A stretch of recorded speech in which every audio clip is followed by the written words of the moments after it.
मंगलम गौतमोगरे मंगलम कुंद कुंदार्यो जैन धर्मोस्तु मंगलम सर्वमंगल्य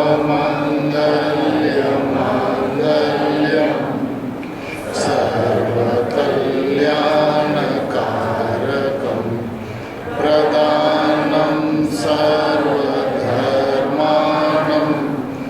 जैनं जयतु शासनम् ओंकारबिंदु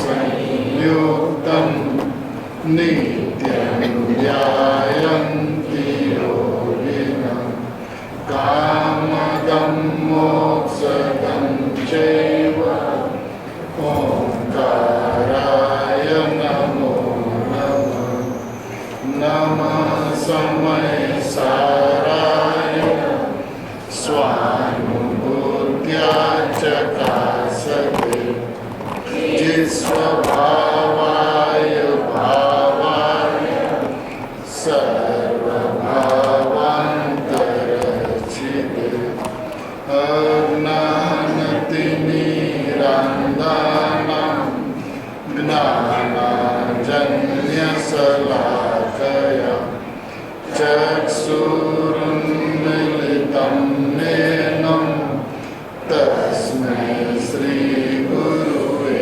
नमः आत्माज्ञानं स्वयं ज्ञानं ज्ञानादन्यत् करोति किं परभावस्य कर्तात्मा मोऽयं व्यवहारिणः मंगलमयमङ्गलकरं वीतरागविघ्नं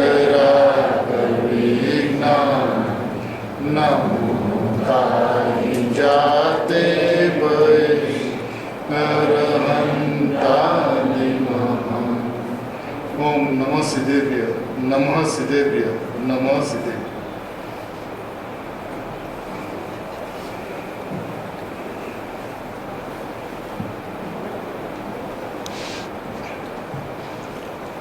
ગ્રંથાધિરાજ સમયસારજી પરમાગમનો જીવ અધિકાર અને ભરત ક્ષેત્રમાં ઉપલબ્ધ સર્વ જીનાગમોમાં એક એવી ગાથા જે જગતના જીવોને કોઈ પણ જગ્યાએ અટકાયેલો હોય, વ્યવહારના પક્ષની અંદરમાં ઊભો રહી ગયો હોય, અનાદિકાળથી રહ્યો છે એ જગ્યાએ, ત્યાંથી પાછો વાળીને શુદ્ધનયનો વિષય એવા એક ભગવાન આત્માને બતાવીને શુદ્ધાત્મા સુધી પહોંચાડનારી આ મંગલમય ગાથા છે.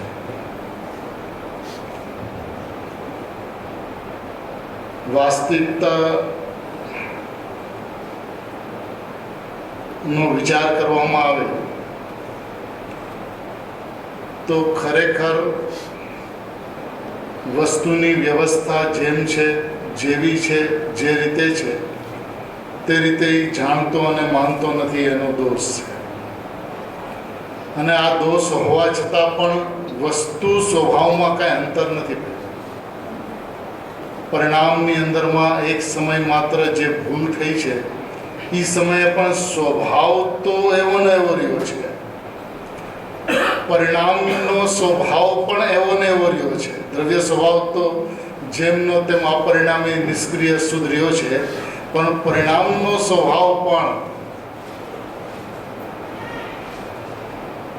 પોતાના સ્વભાવને છોડીને અન્ય રૂપે થયો નથી. તો એના દોષની સામે જોવામાં આવે તો બે ત્રણ વાત થોડી ગંભીરતાપૂર્વક વિચાર માંગી લે છે. પહેલી વાત તો એ છે કે સાચા અર્થમાં એના જીવનની અંદરમાં આત્માર્થીપણું હોવું જોઈએ. મને એક આત્મા છોડીને બીજી કોઈ વસ્તુ સાથે પ્રયોજન નથી, એવો સર્વપ્રથમ નિર્ધાર થવો જોઈએ.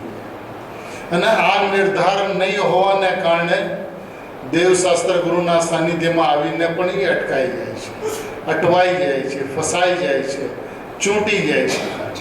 એટલે એને સૌથી પહેલાં તો એને એટલી સ્પષ્ટતા હોવી જોઈએ કે આ દેવશાસ્ત્ર ગુરુના સાનિધ્યમાં, ગુરુદેવના સાનિધ્યમાં, ભાઈના સાનિધ્યમાં, જીનવાણી પાસે એક શુદ્ધાત્માની પ્રાપ્તિ માટે હું આવ્યો છું. કોઈ શું બોલે છે, શું માને છે, શું સમજે છે, એની સાથે મને કાંઈ પ્રયોજન નથી. પોતાના ધૂનનો ધની થઈને જે આ માર્ગમાં વિચરે છે તે આત્મજ્ઞાનનો ધની થયા વિના રહેતો નથી. આ સર્વપ્રથમ શરત છે. અને આ શરતને સમજીને, આ વાતનો વિશ્વાસ કરીને જે આગળ વધે છે એને ભગવાન આત્મા સમજાયા વિના રહેતો નથી. પછી બીજી વાત આવે છે કે એનો દોષ ક્યાં છે. જ્યારે એક પોતાનો માર્ગ નિશ્ચિત થાય છે, ભાઈ મારો માર્ગ કયો છે, મારે કયા રસ્તે આગળ વધવાનું છે, મારે અહીંનું પ્રયોજન શું છે, તો કે એક શુદ્ધાત્માને સમજવો તે મારું પ્રયોજન છે. પછી બીજો પ્રશ્ન આવે છે કે તો દોષ શું છે, ભૂલ શું છે, અને એ ભૂલ ટળે કેવી રીતે. હવે ભૂલ બહુ લાંબી છે એવું નથી. પૂજ્ય ભાઈનું પ્રવચન, આજે 3 પ્રવચન આપણે સાંભળ્યા, અને બધાની અંદરમાં એક વાત સાંભળી કે ખરેખર વ્યવસ્થાની અંતર્ગત જઈને જોવામાં આવે તો કંઈ થયું જ નથી. એ ભગવાન આત્મા જણાય છે, એ ભગવાન આત્મા જણાય છે એવું એ માનતો નથી, અને પર જણાય છે એવું માનીને પ્રમાણને બહાર જાય છે. ભ્રાંતિ થાય છે કે હું રાગી, હું ક્રોધી, હું માની, હું સંસારી. એને ભ્રાંતિ થાય છે. ભ્રાંતિ શું કામ થઈ કે પ્રમાણની બહાર ગયો, એટલે પ્રમાણની બહાર શા માટે ગયો, કેવી રીતે ગયો? એને બે પદાર્થની ભિન્નતા ન સ્વીકારી. એટલે બે પદાર્થની ભિન્નતા સ્વીકારે તો એ પ્રમાણની અંદરમાં આવ્યો ન કહેવાય. બે પદાર્થની ભિન્નતા સ્વીકારી પર જણાતું નથી અને જાણનારો જણાય છે એવો નિર્ણય કરે, એ પ્રમાણની મર્યાદામાં આવ્યો કહેવાય. પ્રમાણમાં આવવું એટલે શું? પોતાના સ્વભાવની મર્યાદામાં આવું ને. સ્વભાવની મર્યાદામાં આવું એટલે પર જણાતું જ નથી, એ વાત નક્કી કરે અને જાણનારો જણાય છે એવો નિર્ણય કરે તો એ પ્રમાણની મર્યાદામાં આવ્યો. અને પછી એની અંદરમાં ખરેખર પર જણાતું નથી અને જાણનારો જણાય છે, એની અંદરમાં હું કોણ એ નિર્ણય કરે તો શુદ્ધાત્માની સામે દ્રષ્ટિ થયા વિના રહેતી નથી. વાત ટૂંકી છે, ખરેખર ટૂંકી છે. એને પોતાનું વર્તુળ સંક્ષિપ્ત કરવું પડશે. કારણ કે આ માર્ગ ખરેખર પંડિતાઈનો માર્ગ જ નથી. જીવ પંડિતાઈ લઈને ચાલે છે, શાસ્ત્રના અભ્યાસને આગળ કરે છે, આત્માનો અભ્યાસ કરતો નથી. આ માર્ગ, આ શાસ્ત્રના અભ્યાસ કરવા માટે નથી. શાસ્ત્રમાં જ્ઞાનીઓએ આત્માને જોઈને આત્મા બતાવ્યો છે, એ આત્માના અભ્યાસ કરવા માટે શાસ્ત્ર છે. અને એ આત્માનો અભ્યાસ કરતો નથી, એનો સર્વપ્રથમ દોષ.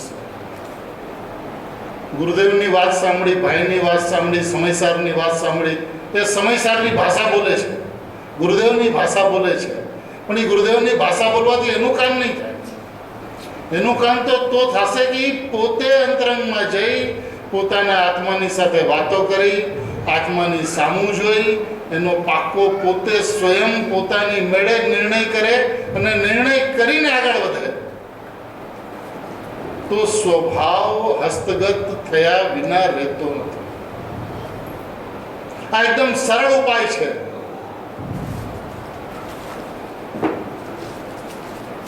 માટે આચાર્ય ભગવાને આ એક ઉત્કૃષ્ટ ગાથા ભારતના ભવ્ય જીવોને આપી છે કે ભાઈ અનાદિકાળથી તારો દોષ શું રહ્યો છે? તો કે વ્યવહારનો પક્ષ. આ વ્યવહારનો પક્ષ તને અનાદિકાળથી રહ્યો છે અને વ્યવહારના પક્ષને કારણે શુદ્ધ નહીંનો પક્ષ ક્યારે આવ્યો જ નથી. શુદ્ધ નહીં કેવી છે? તો કે શુદ્ધ નહીં, સત્યાર્થ છે, વિદ્યમાન છે, ભૂતાર્થ છે, અને એ જેવી વસ્તુ છે એવી વસ્તુને બતાવે છે. હવે જ્યાં બતાવવા જાય છે ત્યાં વ્યવહાર નહીં થઈ જાય છે. એટલે ખરેખર તો શુદ્ધ નહીં મૂંગી છે. જેવો શુદ્ધાત્મા છે એની દિશા દેખાડી દે છે કે ભાઈ આ શુદ્ધાત્મા. એ બોલતી નથી, ચાલતી નથી, અને શુદ્ધાત્માને પ્રસિદ્ધ કરે છે. જેમ છે તેમ શુદ્ધાત્માને બતાવે છે. હવે આવા શુદ્ધાત્માને બતાવનારી જે નહીં જે છે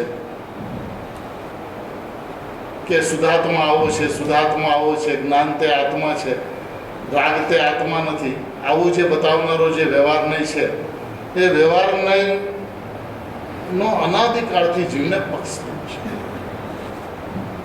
અને પક્ષ નિશ્ચય એવા પોતાના સ્વભાવની સામું જોતા, એની દ્રષ્ટિ કરતા, એ હું છું એવો અંતરંગથી વિશ્વાસ આવતા, એનું દ્રઢ શ્રદ્ધાન થતા એ પક્ષ છૂટી જાય છે. ઉપાય એ છે કે એ શુદ્ધાત્માની સમીપ આવે, શુદ્ધાત્માની વાત સાંભળે, શુદ્ધાત્માની સાથે વાતો કરે, એકાંતની અંદરમાં બેસીને સ્વયં નિર્ણય કરે. ગુરુદેવે કીધું માટે આત્મા શુદ્ધ નથી, સમયસારે કીધું માટે આત્મા શુદ્ધ નથી, નિશ્ચય નહીંથી આત્મા શુદ્ધ નથી. આત્મા તો સ્વભાવથી શુદ્ધ છે.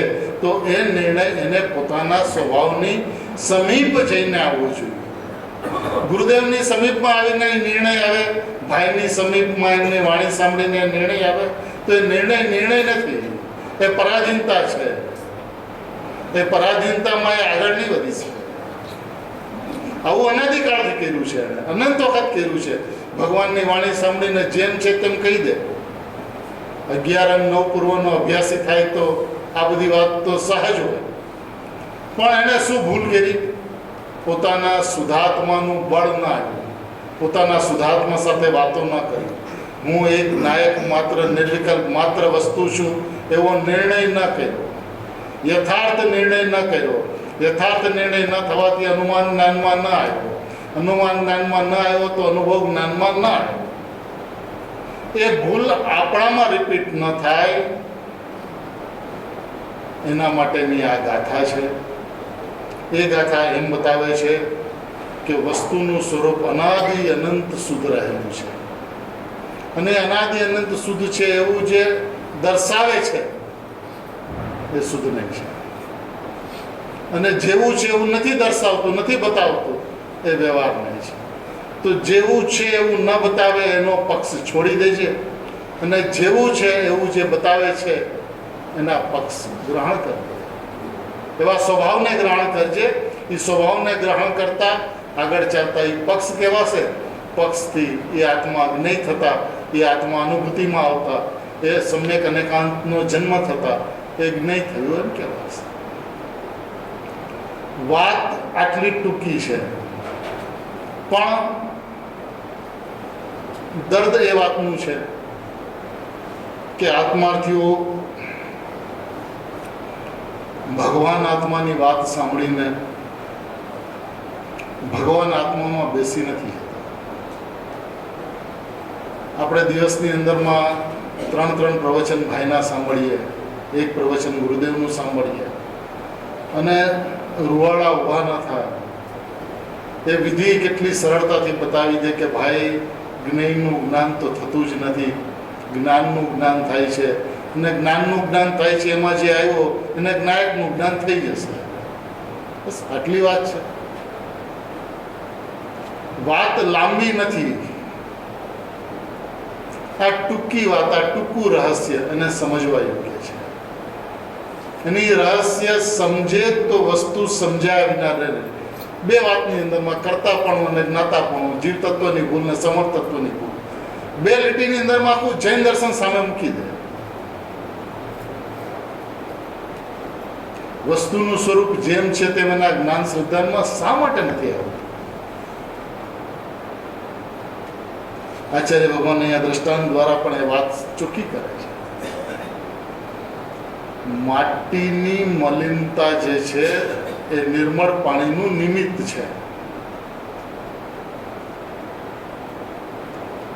એ માટી પાણીમાં પ્રવેશી નથી, કારણ કે પાણી એક સહજ નિર્મળપણાને પ્રાપ્ત છે. હવે એમની વર્તમાન પર્યાય પોતાની યોગ્યતાથી મલિન રૂપે પરિણમી છે. નૈમિતિક ભાવ. અને એ સમયે જોવામાં આવે તો પાણીએ પોતાના નિર્મળ સ્વભાવને છોડ્યો નથી. માટીની મલિનતા નિમિત્ત,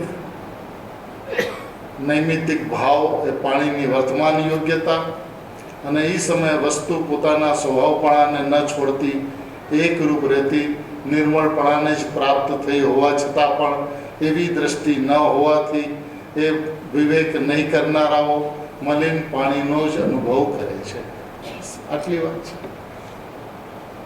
વસ્તુ એના સ્વભાવે રહી છે.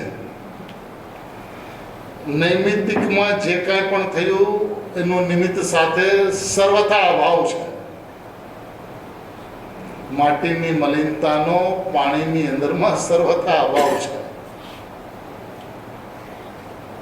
પાણી પોતાના સ્વભાવને પ્રાપ્ત છે. ભાઈ, પાણી પોતાના સ્વભાવને પ્રાપ્ત છે એવી એની સમજણ નહીં હોવાથી, એવો એની પાસે વિવેક નહીં હોવાથી, જેમ સ્ફટિક મણીને લાલ રાતું માને છે એવી રીતે પાણીને મેલું માને છે. એ રાતાસ ફૂલની છે, એ સ્ફટિક મણીની વર્તમાન પર્યાય પોતાની યોગ્યતાથી એ રતાસ ભાવે પરિણમી છે.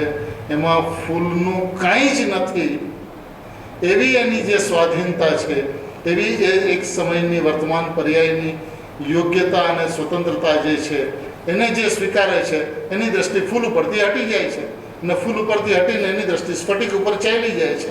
એ સ્ફટિકને પ્રાપ્ત કરી છે. એ મલિનતાને વખતે પાણી નિર્મળ છે એવો જેની પાસે વિવેક છે એ ફટકડી નાખતા, નિર્મળ ઔષધિ નાખતા મલિનતા બેસી જાય છે અને સ્વચ્છ પાણીને પ્રાપ્ત કરે છે. વાત તો આટલી જ, આનાથી વધારે શું છે? તું ભાઈ જેટલી વાત કરીશ, જેટલા ભેદોની ચર્ચા કરીશ, એ ભેદોથી વસ્તુ પાર પડે એમ નથી. ચર્ચાથી વસ્તુ પાર પડે તેમ નથી. ચર્ચા જરૂર કરવી જોઈએ, અત્યંત અનિવાર્ય છે સમજણ માટે. પણ જો તને આટલી વાત સમજાઈ ગઈ હોય કે વસ્તુની વ્યવસ્થા આ છે, તો જગતને ભૂલીને પલાઠી વાળીને બેસી. જ્યાં સુધી પલાઠી વાળીને નહીં બેસે ત્યાં સુધી અંતરંગથી જવાબ નહીં મળે. ઉધાર લીધેલો જવાબ કાંઈ કામ નહીં આપે. જીનવાણી પાસેથી લીધેલો, ભાઈ પાસેથી લીધેલો, ગુરુદેવ પાસેથી લીધેલો કાંઈ કામ નહીં આપે. ભાઈએ પોતાનો સ્વતંત્ર નિર્ણય કર્યો કે ટુવાલ જણાય છે કે આત્મા જણાય છે, તો એ નિર્ણય એનો પોતાનો, તો આત્માની નજદીક ગયા અને આત્માની અનુભૂતિ થઈ. જેને જેને જ્ઞાન અને રાગ જુદા છે, તો એ વાત સાંભળીને સોગાનીજી અંદર જઈને જોયું જ્ઞાન અને રાગ જુદા છે. એ પ્રયોગ તો એને કરવાનો છે ને.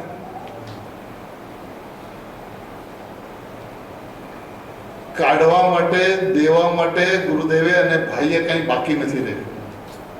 એવા આપણા કોઈ મુમુક્ષુ નહીં હોય જે ગુરુદેવને નહીં સાંભળતા હોય, ભાઈને નહીં સાંભળતા હોય. તો આજે ગુરુદેવ અને ભાઈના જીવનનું હૃદય જે છે એ શુદ્ધાત્મા છે, ભગવાન આત્મા છે. અને એ શુદ્ધાત્મા અને ભગવાન આત્મા હું છું એ વાત ઉપર જો આપણે ના આવી શકતા તો ગુરુદેવને ભાઈ મળ્યા જ નથી.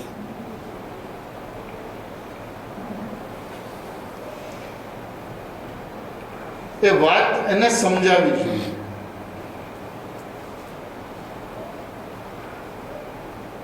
વસ્તુની વ્યવસ્થા અત્યંત અત્યંત સ્પષ્ટ છે. દ્રષ્ટિનો વિષય જે છે એ સમ્યક એકાંત છે. અને સમ્યક એકાંતમાં આવ્યા વિના સમ્યક અનેકાંતનો જન્મ થતો નથી. સમ્યક એકાંતના પક્ષમાં જે આવે છે એને આગળ ચાલતા સમ્યક અનેકાંતનો જન્મ થાય છે. તો ખરેખર તો દ્રષ્ટિ પ્રધાન દ્રષ્ટિનો વિષય છે, અને દ્રષ્ટિ પ્રધાન દ્રષ્ટિનો વિષય હાથમાં આવતા જે અનુભૂતિ થાય છે એ જ્ઞાન પ્રધાન દ્રષ્ટિ છે. પણ બંનેને મેળવીને ચાલે છે તો ખીચડો થાય છે. સમ્યક એકાંત ત્યારે સમ્યક એકાંત પર્યાયનો મારામાં સર્વતા એમ કહેતા એ ખચકાતો નથી. ભાઈ હંમેશા કહેતા શ્રદ્ધાને એકનું ને જ્ઞાન બેનું. તો આ તો વસ્તુની વ્યવસ્થા છે ને, પણ શ્રદ્ધાને એકનું શ્રદ્ધાની સમ્યક એકાંત છે. એ દ્રષ્ટિનો વિષય છે, અને એ દ્રષ્ટિના વિષયની અંદરમાં જ્યારે લીન થાય છે, હું પરમાત્મા છું એવો વિશ્વાસ જાગૃત થાય છે, ત્યારે ક્રમે કરીને અનુભૂતિ ઉત્પન્ન થાય છે. એ અનુભૂતિ એ સમ્યક અનેકાંત છે, એ સ્યાદવાદ છે, એ જ્ઞાન પ્રધાન છે. તો આ વાત તો અત્યંત સ્પષ્ટ છે. આની અંદરમાં એને વિચાર કરવાની કઈ જરૂરત નથી. આપણે અનાદિકાળના જેટલા ભેગા કરેલા કચરાઓ છે એ બધા કચરાઓને કાઢી દઈને પ્યોર વસ્તુ લઈને બેસી જવા જેવું છે. સોગાનીજીએ શું કર્યું? પ્યોર વસ્તુ લઈને બેસી ગયા. જગત સુને ન સુને, માને ન માને, કોઈ નિશ્ચયાભાસી કહે, કોઈ કાંઈ કહે, તો એનાથી એને શું ફરક પડ્યો? એમને તો ઉપનામ મળ્યું ગુરુદેવ પાસેથી કે અમે જ્યારે તીર્થંકરના ભાવની અંદરમાં અમની દીક્ષા લેશું અને નમઃ સિદ્ધેભ્ય કહેશું ત્યારે અમારા નમસ્કાર સોગાનીજીને પહોંચશે. તો એનાથી ઉત્કૃષ્ટ બીજું કયો બોનસ હોઈ શકે? એનાથી ઉત્કૃષ્ટ બીજું કયો ઉપનામ હોઈ શકે જે ગુરુદેવ પાસેથી મળ્યું? અને ગુરુદેવની નિર્માણતા કેવી કે શિષ્યને પોતાના નમસ્કાર પહોંચશે એ ગર્વથી વાત કરે. માટે આપણે કોઈની પરવા કરવા જેવું નથી. રાહ ક્યાં છે? તો કે શુદ્ધને એક કૃતાર્થ હોવાથી. ભૂલ ક્યાં છે? તો કે વ્યવહારને સઘળો અભૂતાર્થ હોવા છતાં પણ રાગને જાણું છું, ને જ્ઞાન પર્યાયને જાણું છું, ને જ્ઞેયને જાણું છું, ને જ્ઞાનમાં જ્ઞાયકને જાણું છું, ને જ્ઞાન તે આત્મા છે. બસ આ બધા અટકવાના સ્થાનકો છે. બધા વ્યવહારના ભેદો છે. નથી એમ નથી, છતાં નથી, મારામાં નથી, એનામાં છે. હો ભેદના વચનો જીનવાણીમાં હો ભરી ભરીને હો, કુટાકૂટ ભરીને હો. મારા સ્વભાવની અંદરમાં જોવા જતા જે નથી તે સદાય નથી. પછી ચિંતા કઈ વાતની, પરવા કઈ વાતની? બાબુજી કે છે ને ગુરુદેવને માટે, जिसको राह मिली उसको चाह रही क्या शेष बताओ, जिसको था मिली उसको परवाह रही क्या शेष बताओ. જેમને રસ્તો મળી ગયો, માર્ગ મળી ગયો, એને કઈ ચીજની હવે ચાહના છે? શું જોઈએ છે? અને જેને વિશ્રામ સ્થાન મળી ગયું અને હવે જગતમાં કોની પરવા છે? ગુરુદેવ, ભાઈ સોહાનીજી, સમયસારજી આપણને રસ્તો માર્ગ બતાવે છે કે એક શુદ્ધને કૃતાર્થ હોવાથી, સત્યાર્થ હોવાથી, વિદ્યમાન હોવાથી એનો અવલંબન લે અને જે અસત્યાર્થ અભૂતાર્થ છે એને છોડી. વાત તો આટલી જ છે, આનાથી આગળ વાત નથી. જ્ઞેયનું જ્ઞાન થતું જ નથી. તો બાપુ એ વાત છોડી દે ને, પર જણાતું જ નથી, વાત ઉપર આવી જાય ને. પછી વિચાર શા માટે કરે છે? એ જ્ઞાનની સ્વચ્છતાની અંદરમાં પ્રતિબિંબિત થાય છે, પ્રતિભાષિત થાય છે. અને તું તો એ પ્રતિભાસથી પણ ભિન્ન, પ્રતિભાસમય વસ્તુ જે છે તે તું છો. એ પ્રતિભાસ જ્યાં થાય છે તે તું નથી. પ્રતિભાસ પર્યાયમાં થાય છે, અને એ જ્ઞાન પર્યાયથી તું ભિન્ન છો. છો. અરે જે જ્ઞાન પર્યાય નાયક છું એવું જાણે છે, એ જ્ઞાન પર્યાયથી તું ભિન્ન છો.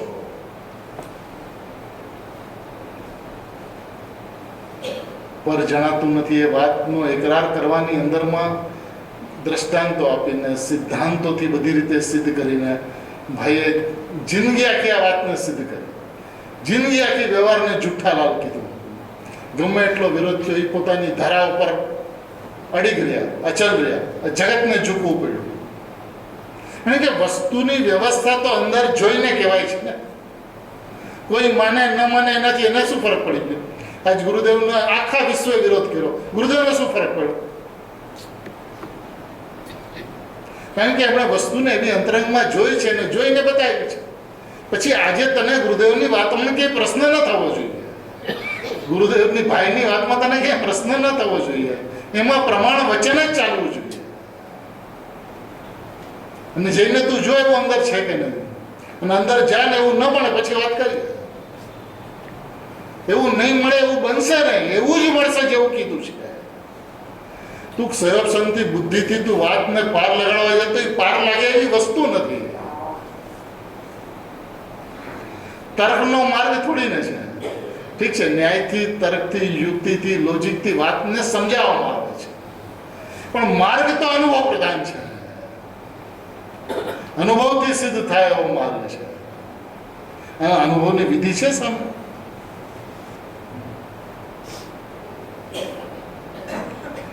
શું કે છે?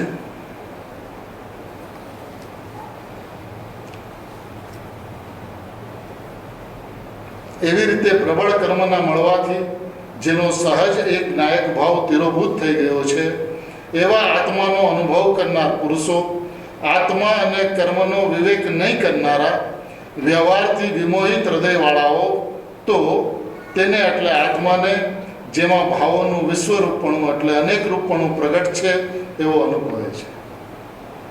જેને આત્મા અને રાગનો વિવેક નથી, આત્મા જુદું અને રાગ જુદું. રાગ છે એ પૂતગલના પરિણામ છે, અને આત્મા એ પૂતગલના પરિણામથી સર્વથા ભિન્ન છે. એવો વિવેક જેની પાસે નથી.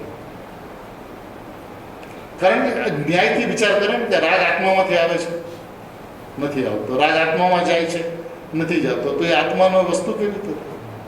એ ભિન્ન વસ્તુ છે, સંયોગિક વસ્તુ છે. એ જળના પરિણામ છે. જે પરિણામ જેના લક્ષ્ય થાય તે પરિણામ તેના. સિદ્ધાંતો અને ન્યાયોની તો વર્ષા જ્ઞાનીઓએ કરી છે આપણા માટે, જેની અંદર આપણે કઈ વિચાર ન કરવો પડે, મહેનત ન કરવી પડે.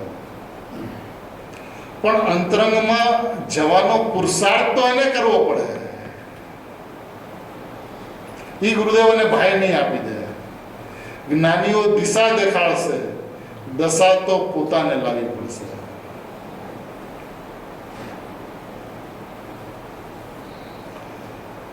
શેક્સપિયરનો એક પ્રોવર્બ છે, direction is much more important then the distance you have travelled. તમે કઈ દિશામાં ચાલ્યા એ મહત્વનું છે, કેટલું ચાલ્યા તે મહત્વનું નથી. પૂર્વની અંદરમાં 3 કદમ ચાલવાનું છે, પશ્ચિમની અંદરમાં 3 લાખ કદમ ચાલી લે તો એને થાય મેં તો ઘણું બધું કરી લીધું. પણ ભાઈ તું ખરેખર 3 લાખ અને 3 કદમ દૂર થયો છું. આ જૈન દર્શન મેળા પછી, ગુરુદેવ મેળા પછી, ભાઈ મેળા પછી આખો એકદમ હલવો ગરમા ગરમ બદામ પિસ્તા કેસર નાખેલો મોઢાની અંદરમાં મૂકી દે, પછી આપણે ગળે ઉતારવા છોડીને બીજું કામ શું છે? કઈ મહેનત કરવી પડે એવું છે જ નહીં. તું શ્રમ લેવા નકામો ભાઈ. શ્રમ લેવો હોય તો અંદરમાં જઈને આત્માની સાથે વાત કરવાનો શ્રમ લે. એ શ્રમ લીધા વગર કામ નહીં થાય. એકાંત સેવા વગર કામ નહીં થાય. એ પુરુષાર્થ તો થવો જ જોઈએ આત્માર્થીઓના જીવનની અંદરમાં સહજપણે. મને ભગવાન આત્માની રુચિ હોય અને ભગવાન આત્માનું ધ્યાન ન થાય એવું બને નહીં. ધ્યાન થાય અને લક્ષ્ય ધ્યેય ઉપર ન જાય, ધ્યાનની દ્રષ્ટિ છૂટી જાય એવું બને નહીં. ધ્યેય ઉપર દ્રષ્ટિ જાય અને એ આત્મા જ્ઞેય ન થાય એવું બને નહીં. સિમ્પલ વિધાનો છે, સિમ્પલ કેલ્ક્યુલેશનો છે, સિમ્પલ રિઝલ્ટો છે. એક વખત એવો પ્રયત્ન તો કરી જો.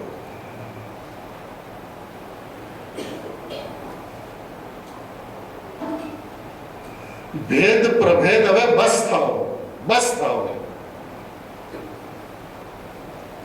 ક્યાં સુધી ભેદોની ચર્ચા કરશું? શા માટે કરશું? શું કામ કરશું? પર્યાયના ભેદો નવ તત્વ એ હે છે. એ વાત ગુરુદેવે ભાઈએ ડંકાની ચોટે હજારો વખત કીધી છે. તો એ ભેદોની અંદરમાં શા માટે ઉભો રહે છે? કારણ કે અત્યારે જ્યાં આશ્રવ થઈ રહ્યો છે, જ્યાં બંધ થઈ રહ્યો છે, એ જ પરિણામની અંદરમાં આશ્રવનો અભાવ થઈને સંવર થશે. તો જો આશ્રવનો મારામાં અભાવ છે તો સંવરનો મારામાં સદભાવ કેવી રીતે હોઈ શકે? આશ્રમ નથી તો સંવર નથી. જ્યાં બંધ છે ત્યાં મોક્ષ થશે. બંધનો મારામાં અભાવ છે તો મોક્ષનો સદભાવ કેવી રીતે હોઈ શકે? હું મોક્ષ સ્વરૂપી ભગવાન આત્મા એ વાત હજારો વખત, લાખો વખત કહે જ્ઞાનીઓ, અને એ વાતને આપણે કાને જ ન દઈએ. આ માર્ગ જ્ઞાની થવાનો છે ભાઈ, પંડિતાઈ થવાનો, પંડિતાઈ દેખાડવાનો. શાસ્ત્ર અભ્યાસ આત્માની અનુભૂતિ કેમ થાય એના વિધિ વિધાન સમજવા માટે છે. શાસ્ત્ર સ્વાધ્યાય હું ભગવાન આત્મા છું એવો નિષ્કર્ષ નીકાળવા માટે છે. શાસ્ત્ર સ્વાધ્યાય પંડિતાઈ વિદ્વત્તા દેખાડવા માટે નથી. એ બસ થાઓ આત્માર્થીના જીવનમાં, એ ખરેખર બસ થાઓ. હૃદયથી કહું છું, દિલથી કહું છું કે બસ થાઓ. આપણે એ વ્યામોની અંદરમાં પડીને ભગવાન આત્માથી દૂર ચાલ્યા જઈએ છીએ. યાર એને નથી ખબર કે પોતે પોતાની સાથે કેટલું કપટ રમે છે. શું કામ? શા માટે? શું કરવું છે? તમારે શું દેખાડવું છે? કોને દેખાડવું છે? અનંત સિદ્ધ, અનંત અરિયંત, અનંત આચાર્ય ભગવંતો, ઉપાધ્યાય ભગવંતો, શ્રુત કેવડીઓના જ્ઞાનની અંદરમાં બધું જેમ છે તેમ ઝલકે છે. કેવળ જ્ઞાનીના જ્ઞાનમાં શું નથી આવતું? તને તો એટલું લાગવું જોઈએ કે ભાઈ ગુરુદેવ મળ્યા તો કેવળ જ્ઞાનીના જ્ઞાનમાં તો બે ચાર ભાવમાં મારો મોક્ષ છોડીને બીજું કાંઈ હોઈ શકે નહીં. અને મારું મોક્ષ છોડીને બીજું કાંઈ ન હોય તો મારા જીવનની અંદરમાં મારા આત્માની સાથે વાતો છોડીને મારા જીવનમાં મને બીજું કાંઈ જ ન જોઈએ. કોઈને સારું લગાડવા માટે હું અહીંયા નથી આવ્યો. જે સારું છે એને અપનાવું છું, એને અંતરંગમાં મેળવું છું અને એની ઘડ બેસાડીને આગળ ચાલ્યો જાઉં છું. શું કામ છે? એટલો પવિત્ર માર્ગ, એટલો અદ્ભુત માર્ગ, એટલો અલૌકિક માર્ગ કઈ રીતે મળ્યો એનું જગતને આશ્ચર્ય થાય. ગુરુદેવ કે જૈન એટલે તો બસ દયા, દાન, વ્રત, ભક્તિના પરિણામ. એ જૈન એવું માને. હવે એમાંથી પરને જાણતો તું નથી ને જાણનારો જ જણાય છે. એ વાત આવે તો કે જૈનમાં એવી વાત આવી કેવી રીતે? અને ગુરુદેવે આપણને ક્યાંથી ક્યાં મૂકી દીધા. પામાર સ્થાનકવાસી ઢૂંઢ્યા કોણ શું ક્યાં કયા પરિણામને આત્મા માની, ધર્મ માની, ધર્મલાભ માનીને ફરતા હતા, રખડતા હતા, રજડતા હતા.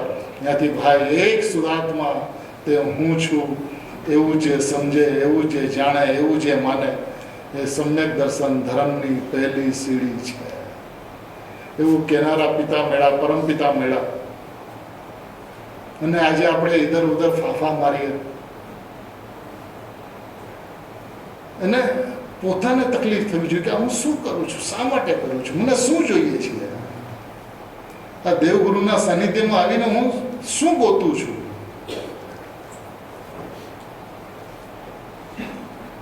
જેટલી વખત ગુરુદેવ મળ્યા, ગુરુદેવનો લાભ મળ્યો, ગુરુદેવના પ્રવચનનો લાભ મળ્યો, સાંભળીને કોટડીમાં વયો જાય ને કોટડી બંધ કરીને બેસી ગયા. સોમાનીજી સમિતિની કોટડીમાં બેસીને 1 કલાક, 1 દિવસની અંદરમાં 12 કલાકની અંદરમાં આત્માને મેળવી શકે તો આપણે 12 મહિનામાં આત્માને ન મેળવી શકીએ? 12 વર્ષમાં આત્માને ન મેળવી શકીએ? જિંદગી આખીમાં આત્માને ન મેળવી શકીએ? હું આત્મા છું એટલી ધૂન, રાગ અને જ્ઞાન જુદા છે એટલી વાતની અંદરમાં ભેદ જ્ઞાન થઈ શકતું હોય, અને આપણે તો શાસ્ત્રો ભણીને એક શાસ્ત્રોના અર્થ સમજીને સ્વયંસમની અંદરમાં એ વાતને ગોઠવીને પણ હું ભગવાન આત્મા છું ત્યાં સુધી ના આવી શકતા હોય તો એ જીવન શું કામ નહીં, ગુરુદેવ મેળા શું કામ? પણ જીવોની દ્રષ્ટિ હરીફરીને ખોટા રસ્તે જાય છે, અને મુમુક્ષુ સમાજની અંદરમાં આ વાત ન થવી જોઈએ. વિદ્વત્તા પંડિતાએ એક તરફ મૂકીને એક ભગવાન આત્મા છોડીને મને કોઈ વાત સાથે કોઈ પ્રયોજન, અનુભૂતિ થાય ન થાય એની સાથે મારે કાંઈ પ્રયોજન નથી. સમ્યક દર્શન કેમ ન થયું એનું અવલોકન હું કરતો નથી, એ વાત એના જીવનની અંદરમાં હું છું. તો એ દર્શન મૂર્તિનો પ્રેમ છે, જ્ઞાન મૂર્તિનો પ્રેમ છે, ચૈતન્યનો પ્રેમ છે, અને એ પ્રેમ શુદ્ધાત્મા સુધી લઈ જઈને શુદ્ધાત્મા અંતરંગમાં બેઠા વિના નહીં રહે.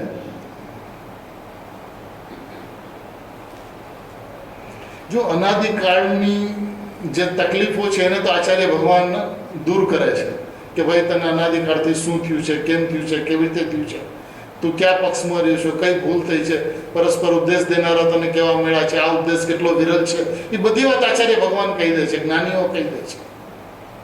અને એ વાત સાંભળ્યા પછી પણ, સમજ્યા પછી પણ એ આપણે મૂળ પંથ ઉપર, મૂળ માર્ગ ઉપર, ધોરી માર્ગ ઉપર, ગુરુદેવે બતાવેલા ધોરી માર્ગ ઉપર આપણે જો ન ચાલી શકતા હોય તો આ જીવન મેળવું ન મેળવું, ગુરુદેવ મેળા ન મેળા, બધું બરાબર છે.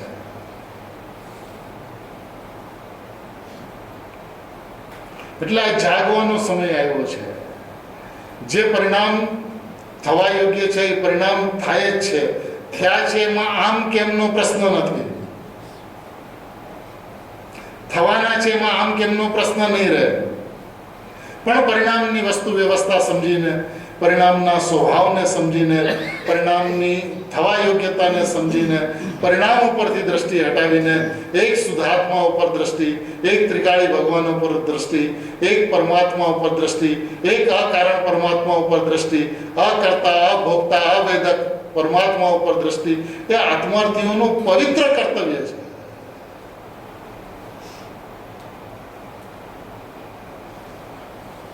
અને મને નથી લાગતું કે અહીંયા અત્યારે જે મુમુક્ષુ સમાજ બેઠો છે એને આટલી પણ સમજણ નથી, એવું મને નથી લાગતું.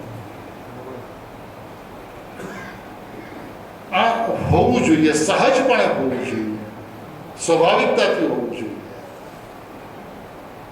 અને આવું ન હોય તો નવાય છે આ સમાજ માટે. જગત માટે શું છે એ વાત છોડી દઈએ. પણ જે ગુરુદેવ અને ભાઈને સાંભળે અને ભગવાન આત્માની ધૂન ન લાગે તો આશ્ચર્ય છે.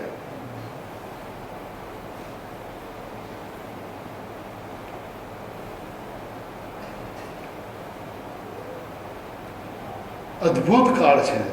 બહુ સહજતાથી, સરળતાથી, અનંત કાળમાં ગમે તેટલી મહેનત કરીને જે વસ્તુ ન સમજાણી એ વાત સહજતાથી સામે આવી છે, સરળતાથી સામે આવી છે, આપણી ભાષામાં સામે આવી છે. આજે કોઈ ગુરુદેવ સંસ્કૃત માગધી ભાષાના જાણકાર હોત અને એની અંદરમાં જ બધા પ્રવચનો કર્યા હોત તો શું થાત?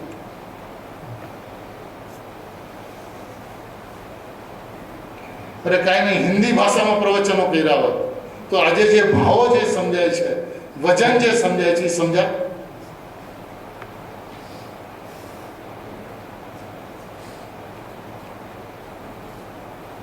પછી આજને દિવસે વિલંબ શા માટે, આડો રસ્તો શા માટે? સરળતાથી, સહજતાથી, સ્વાભાવિકતાથી વસ્તુનો સ્વભાવ જેવો છે તેવો જાણી, તેવો માની. કારણ કે આમાં પ્રશ્ન ફક્ત જાણવાનો અને માનવાનો છે, કરવાનો નથી. વાસ્તવિકતાથી તો માનવાનો છે.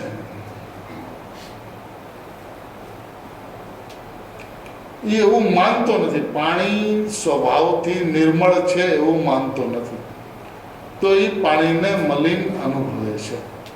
અને જે પાણીને મલિન જાણે છે એ મલિન પાણીને પ્રાપ્ત કરે છે. બસ આટલી વાત છે. અને જે મલિન મલિનતાના સમયે પાણી નિર્મળ છે એવું માને છે, એવું સમજે છે, એ એમાં નિર્મળ ઔષધિ નાખે છે અને નિર્મળ પાણીને મેળવે છે. તો આમાં શું કઠિન છે તમે કહો? પાણી મલિન છે કે પાણી નિર્મળ છે? પાણી મલિનતાને પ્રાપ્ત છે કે સહજ એક નિર્મળ ભાવપણાને પ્રાપ્ત છે? અને જો સહજ એક નિર્મળ ભાવપણાને પ્રાપ્ત છે તો એને નિર્મળતા છોડી છે કે નથી છોડી? નથી છોડી તો શું થયું છે? મલિનતા માટીની છે ને નિર્મળતા પાણીની છે. નિર્મળીઓ સીધી નાખી દે, કતક પણ નાખી દે, ફટકડી નાખી દે તો કામ પૂરું છે. જ્ઞાન છે અને રાગ છે. શું થયું છે? જ્ઞાને જ્ઞાયકને છેડ્યો છે, જ્ઞાને રાગને ગ્રહણ કર્યો છે, જ્ઞાનમાં રાગ આવી ગયો છે. તો થયું છે શું? અને જો કાંઈ જ નથી થયું એ વાતને તું સ્વીકારતો હો તો એ જ્ઞાનમાં જ્ઞાયક માત્ર જણાય છે એવો નિર્ણય કરવામાં વાર શેની લાગે છે?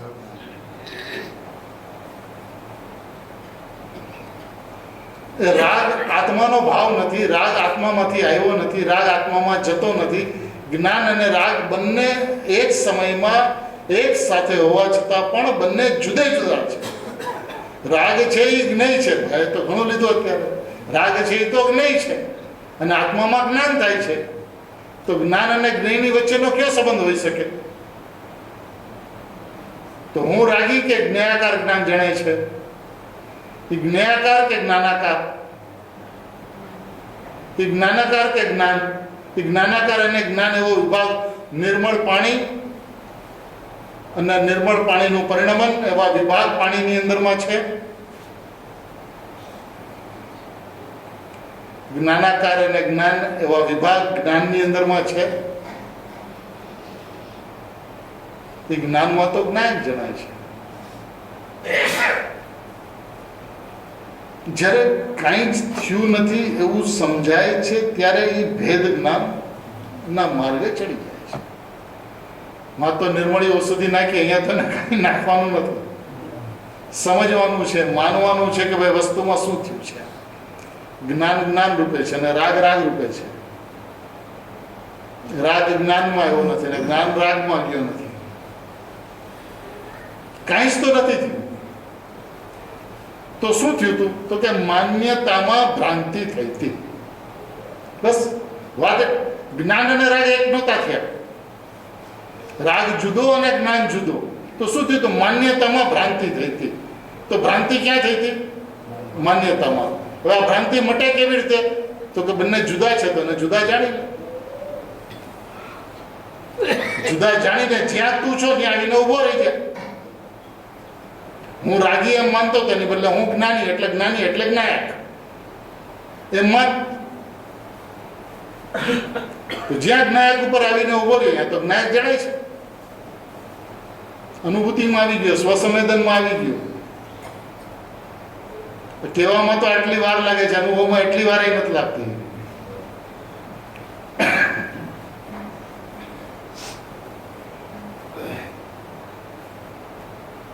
ધન્ય ભાગ છે, ધન્ય ઘડી છે, ધન્ય જીવન છે કે જ્યાં ગુરુદેવ અને ભાઈ જેવા પરમ પિતામાં મળ્યા છે. અને ભગવાન આત્મા આટલો સ્પષ્ટ છે, હથેળીમાં બતાવ્યો છે. એ જેમ છે તેમ જાણીને, જેમ છે તેમ માનીને સૌ કોઈ સદાને માટે પોતાના ભગવાન આત્માની અંદરમાં લીન રહી જાય એવી મંગળ ભાવના